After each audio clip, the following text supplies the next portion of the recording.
Não. Agora eu vou te explicar uma coisa. Agora eu vou te explicar uma coisa que é o princípio do sofrimento de muita gente. Preste atenção nisso. A busca pelo prazer, ela se tornou a crença fundamental que as pessoas têm de que é o único meio pelo qual um ser humano pode atingir a felicidade. Então, isso, é claro, ele chegou por constatações lógicas, né? O ser humano ele tem uma relação sexual, aquela relação sexual leva ele a um estado de êxtase, proporcionado exatamente pelo prazer, né, que deriva do ato sexual, e a partir daí o ser humano constata que ele precisa de mais sexo para se sentir novamente daquela forma. Então ele busca por mais sexo, e ele pratica mais sexo, ele se torna um devoto do sexo, e ele experimenta tanto esse prazer, mas o que acontece? O cérebro psicoadapta. E o prazer que ele sentia antes, ele perde o volume. O prazer ele vai perdendo a intensidade. Então, Epicuro, ele vai definir o quê? Peraí, meu amigo. O prazer, ele pode ser o princípio da tua felicidade, mas ele pode ser o fim da tua felicidade. Cara, eu tô falando felicidade porque todo esse conhecimento ele foi gerado exatamente para justificar a tal da felicidade, exatamente para trazer a concepção do que era a felicidade, que eu julgo inexistente, né? Por motivos que eu já expliquei em vários outros vídeos. Mas o que basicamente acontece? Ó, ele aqui, né? Você vai perceber isso, que o prazer ele pode ser o princípio, mas ele pode ser o final, né? Desse estado de contentamento que as pessoas se referem como felicidade, né? Por que não é felicidade? Vamos lá, só para você entender. Por que não é felicidade? Porque isso não é constante. Não é esse estado duradouro de contentamento que as pessoas se referem. Isso vai morrer em um determinado momento. Isso vai morrer. Por quê? Porque a emoção ela respeita uma ciclicidade. Existe uma ciclicidade emocional, aonde você necessita de alterações emocionais para elicitar determinadas ações diferentes que vão, inclusive, cumprir com a sua programação de sobrevivência no momento presente. Entende? Então você muitas vezes vai precisar sentir a dor para experimentar um prazer futuro. É o que ocorre no momento da fome.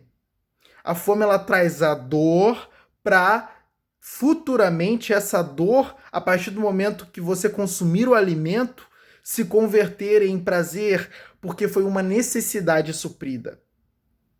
Mas, se você não tivesse essa dor, não haveria o que o motivasse na busca pelo alimento, que se torna o objeto que vai transformar em prazer, tudo isso em prazer. É por isso que o ser humano vai sempre viver na fuga da dor para a direção do prazer. Então, prazer e dor são duas coisas indivisíveis da realidade humana. Ele vai ter que experimentar ambos na vida o tempo todo. A dor o levará ao experimentar do sofrimento, o prazer o levará ao experimentar da alegria, mas o mesmo prazer pode gerar a dor se consumido repetitivas vezes. Surge a fome no indivíduo. O indivíduo vai lá e come um sorvete. Uau, aquele sorvete é o melhor do mundo, é o mais delicioso, a sua alegria é plena. Mas o indivíduo não para de comer sorvete, ele come sorvete, ele come sorvete, ele come sorvete, ele come sorvete.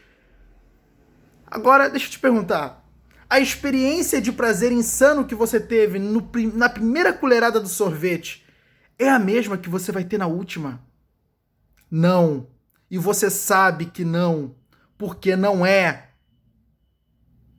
O prazer, ele já foi transformado e convertido em dor, porque o prazer ele tem um limiar. O prazer, ele tem um limiar. Ele tem um momento que ele atinge um limite. E a partir do momento que ele atinge esse limite, ultrapassa esse limite, ele se torna dor. E aí você tem o experimentar do sofrimento, muitas vezes. Então, muitas vezes, a fuga, quer dizer, a presença da dor num ser, ela é inevitável. Um ser, ele vai ter que experimentar doses de dor para depois poder experimentar o prazer, porque a dor é o contraste, a dor é o equilíbrio. Eu não teria conhecimento do prazer se a dor não houvesse. Eu não teria conhecimento do prazer se a dor não existisse. É porque existe a dor que eu conheço o prazer, e é porque existe o prazer que eu conheço a dor.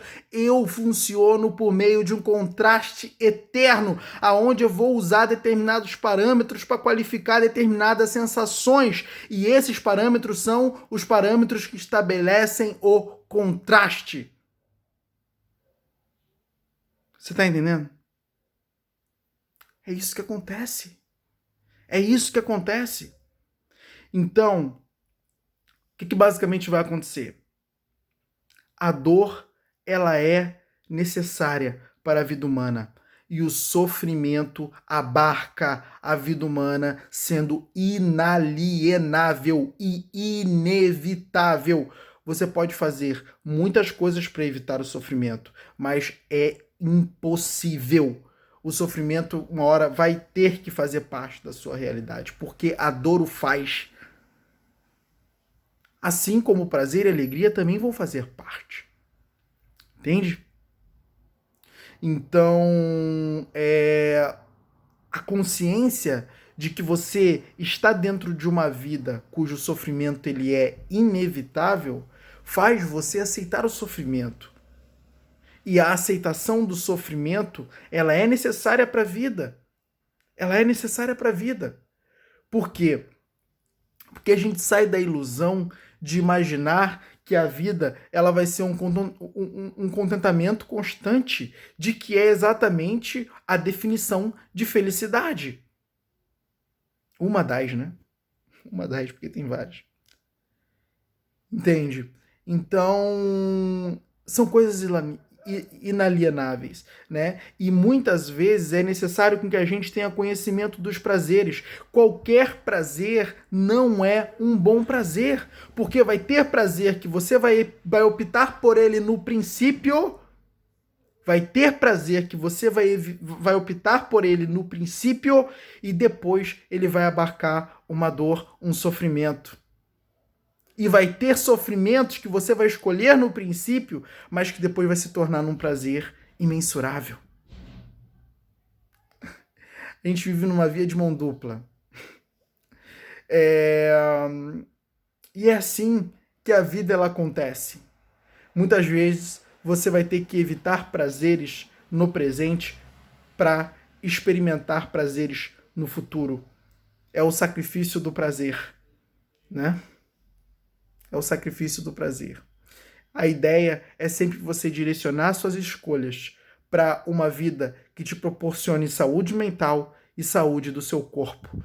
E isso faz toda a diferença e é o que vai fomentar a sua força. Quanto mais saúde psíquica e mais saúde física, mais força você produz. E isso faz com que a vida se torne muito melhor para você.